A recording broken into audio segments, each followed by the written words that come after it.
Wakati wa mkutano wa White House, msemaji Karoline Leavitt alisema kuwa Donald Trump atafanya uamuzi wa kuishambulia Irani ndani ya wiki mbili. Rais wa Marekani Donald Trump atafanya uamuzi wa kuungana na Israel katika kuishambulia Iran au la ndani ya wiki mbili, huku vita katikati ya Israel na Iran vikiwa vinaendelea kwa wiki moja sasa. Israel ikiendelea kushambulia vituo vya nyuklia vya Tehran na maafisa wa kijeshi. Kulingana na ukweli kwamba kuna nafasi kubwa ya mazungumzo ambayo yanaweza yakafanyika au yasifanyike na Iran katika siku za usoni.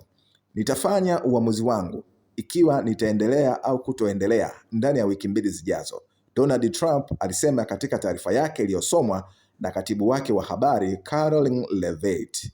Matarajio ni kwamba wajiunge, lakini hakuna anayewasukuma, akisema afisa huyo. Lazima wafanye uamuzi wao wenyewe. Tutajua katika saa 24 mpaka 48 zijazo, afisa huyo alikadiria kabla ya ikulu ya White House kusema kwamba rais wa Marekani Donald Trump ataamua maamuzi yake ndani ya wiki mbili zijazo.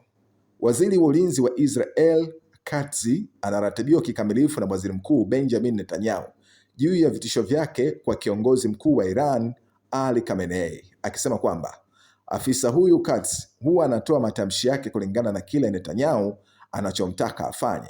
Hafanyi hivyo peke yake. Waziri mkuu wa Israeli Benjamin Netanyahu siku ya Alhamis Juni 19 alisema kwamba Israeli imeharibu zaidi ya nusu ya kurusha makombora ya Iran, huku vita vikiendelea kwa zaidi ya wiki moja sasa. Nilisema kwamba tutabadilishana sura ya Mashariki ya Kati, na sasa nasema tunabadilishana sura ya ulimwengu, aliambia mtangazaji wa umma Khan.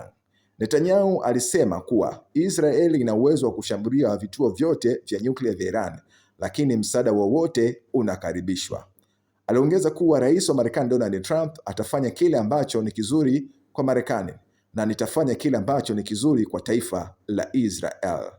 Netanyahu alitangaza malengo hayo mawili katika vita vya Iran, huku Israel na Iran ikiendelea kwa zaidi ya wiki moja sasa kushambuliana vituo vya nyuklia na maafisa wa kijeshi.